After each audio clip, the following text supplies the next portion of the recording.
Aku tuh jadi dokter sebenarnya bukan karena dari kecil bercita-cita jadi dokter. Justru dulu aku pengennya kuliah pariwisata. Serius. Kalau nggak percaya coba sih kalian cari di Pedidikti. Namaku Emma Surya Pertiwi. Ada kok riwayatnya aku pernah masuk jurusan pariwisata di Bali. Jadi aku masuk kuliah kedokteran itu sebenarnya dipaksa sama mamaku. Dulu mamaku kepengen masuk kedokteran, tapi karena orang tuanya nggak mampu, jadi nggak bisa masuk. Nah, sekarang keluarga kita mampu dan otakku mampu. Kenapa enggak dicoba gitu? Padahal dulu aku sama sekali nggak suka ilmu biologi dan semua yang menghafal itu aku paling benci dan nilaiku selalu jelek ya. Tapi karena ucapan mamaku akhirnya ya udahlah, yuk kita coba aja. Ternyata masuk ya. 25 juta untuk uang bangunannya dan SPP-nya hanya 3 juta di tahun 2011. Yang menjadi permasalahan, aku sama sekali nggak punya gambaran nanti mau jadi dokter seperti apa. Aku nggak punya cita-cita di bidang kesehatan. Aku nggak punya bayangan mau jadi dokter spesialis apa, punya klinik di mana, rumah sakit apa. Bahkan waktu kuliah pun doaku sangat sederhana. Ya Tuhan, semoga aku cepat lulus biar nggak nyusahin orang tua, biar aku segera bisa belajar dari passion yang aku inginkan. Yaitu saat itu desain komunikasi visual, kalau nggak pariwisata, karena aku suka jalan-jalan gitu ya.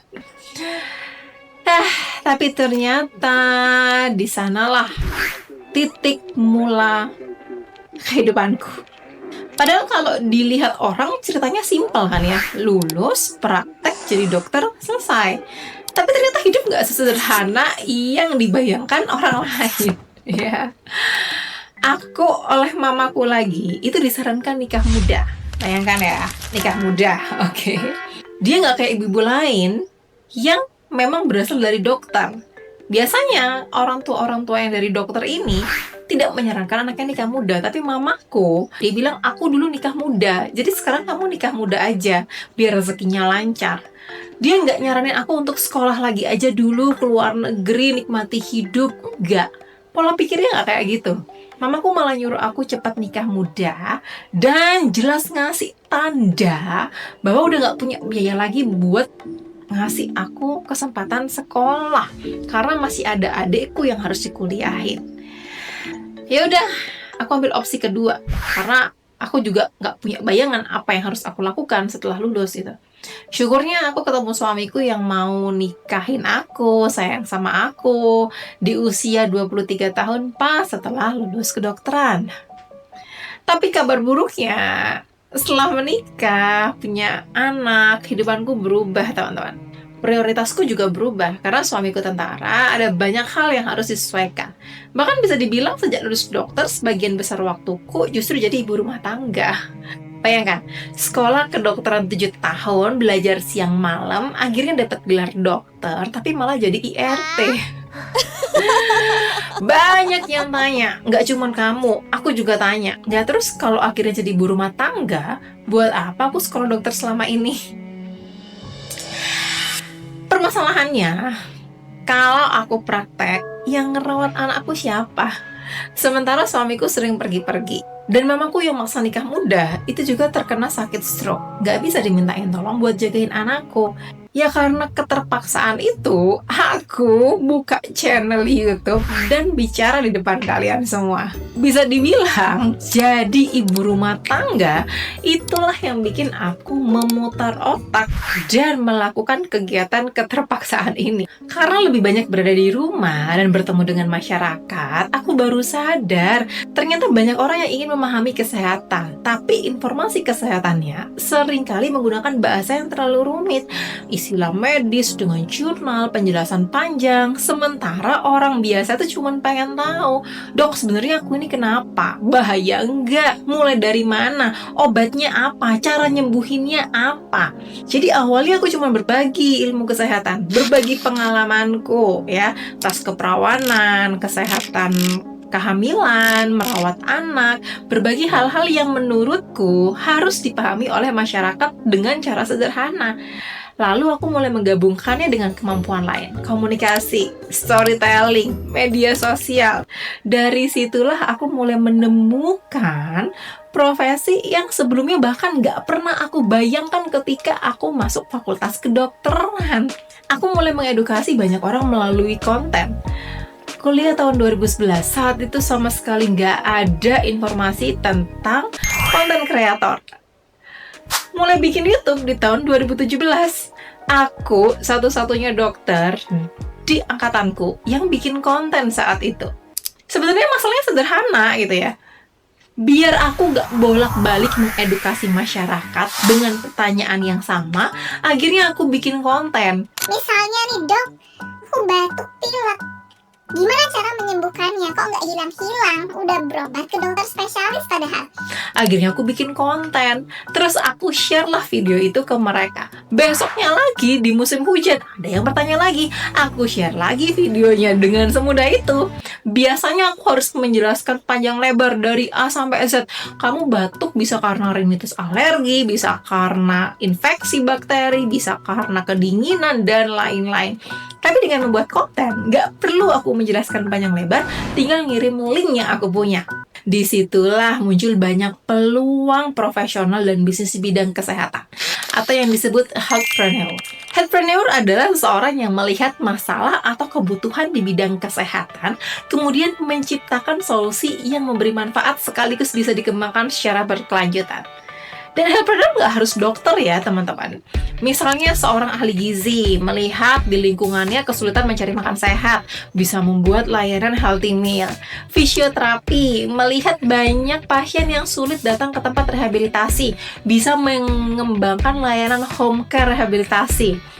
Di bidang teknologi, bekerja sama dengan tenaga kesehatan, bisa bikin aplikasi pengingat minum obat, platform konsultasi, sistem rekam medis. Jadi healthpreneur itu bisa dikombinasi antara ilmu kesehatan, masalah masyarakat, inovasi, dan entrepreneurship.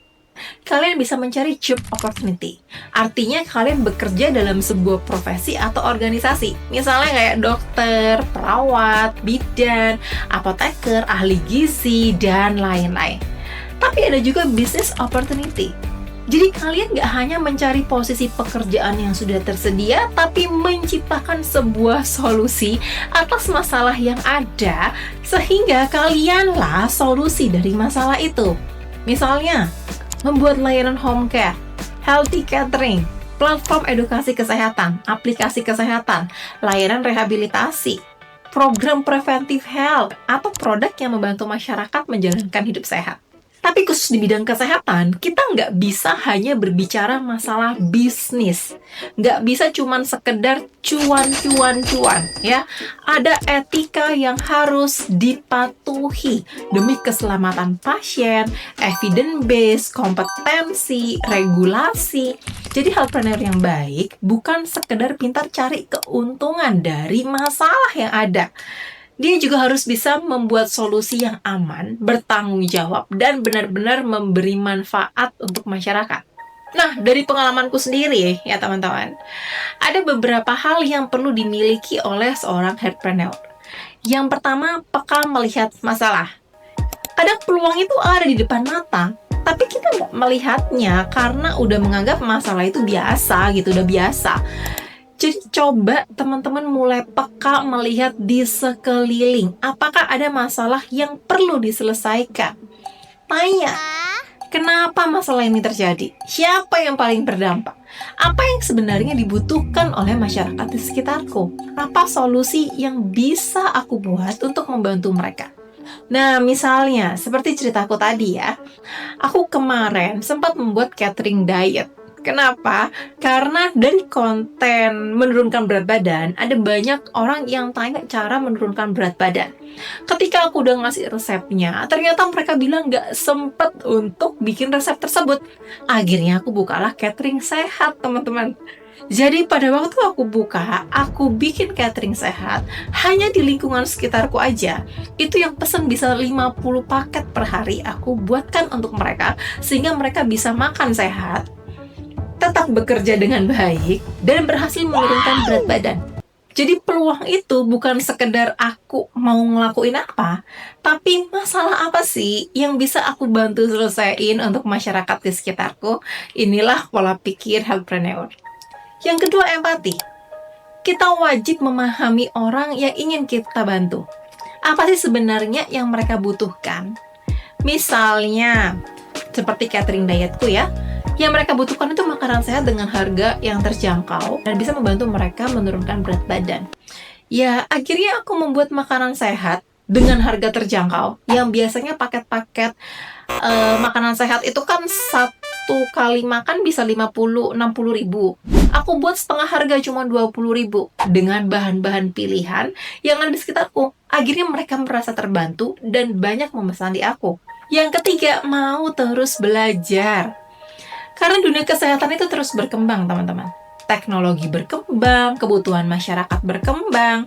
Jadi kita nggak boleh antipati sama masukan atau ilmu-ilmu baru yang ada di sekitar kita. Ya seperti aku nih, ketika aku bikin konten, ingat banget dulu editnya pakai Windows Movie Maker. Aku masih belum bisa editing, terus mulai ke Adobe Premiere Pro. Ya, aku belajar ngedit sendiri, lalu mulai dipermudah dengan Capcut. Ya, dengan Capcut itu bener-bener easy going banget gitu. Terus masuk Canva lebih mudah lagi. Dan sekarang ada AI, aku bener-bener belajar terus-menerus untuk membuat konten yang berkualitas buat teman-teman. Yang keempat, komunikasi. Kalian bisa punya solusi terbaik di dunia, tapi kalau nggak bisa menjelaskan manfaatnya pada orang lain, solusi itu akan sulit berkembang. Jadi, meskipun kalian nggak berada di depan pasien, nggak ada di garis terdepan, ilmu komunikasi itu sangat-sangat penting untuk menyampaikan apa ide di kepala teman-teman. Yang kelima, berani kolaborasi. Karena dunia kesehatan itu luas banget. Seorang dokter bisa bekerja sama dengan programmer, ahli gizi bisa bekerja sama dengan chef, tenaga kesehatan bisa bekerja sama dengan desainer, marketer, researcher, pemerintah, sekolah, komunitas, dan bahkan seperti aku nih ya, seorang dokter kerja sama tim YouTube untuk membantu bikin edukasi kesehatan kepada teman-teman semua. Jadi benar-benar harus belajar dan berani berkolaborasi dengan banyak orang. Buat teman-teman yang bingung mau jadi apa dan udah terlanjur nyemplung ke dunia kesehatan tapi nggak suka, nggak tahu mau dipakai apa, coba jangan lihat jurusan kuliah sebagai sebuah kotak yang mengurung kalian seumur hidup gitu. Lihatlah pendidikan ini sebagai bekal, kemampuan kalian sebagai alat. Karena saat dewasa aku baru sadar kalau karier itu bisa dibangun dari banyak kemampuan yang kita miliki. Dan jurusan kuliah kamu adalah salah satu fondasi terkuat dari rumah masa depan yang pengen kamu bangun. Aku dokter, tapi dalam perjalanan hidupku, karena jadi ibu rumah tangga, sering terjun ke masyarakat, akhirnya aku belajar komunikasi, belajar edit video, belajar tentang kamera, belajar menulis, belajar memahami masyarakat, belajar entrepreneurship. Dan ternyata kombinasi itulah yang akhirnya membentuk jalan karierku.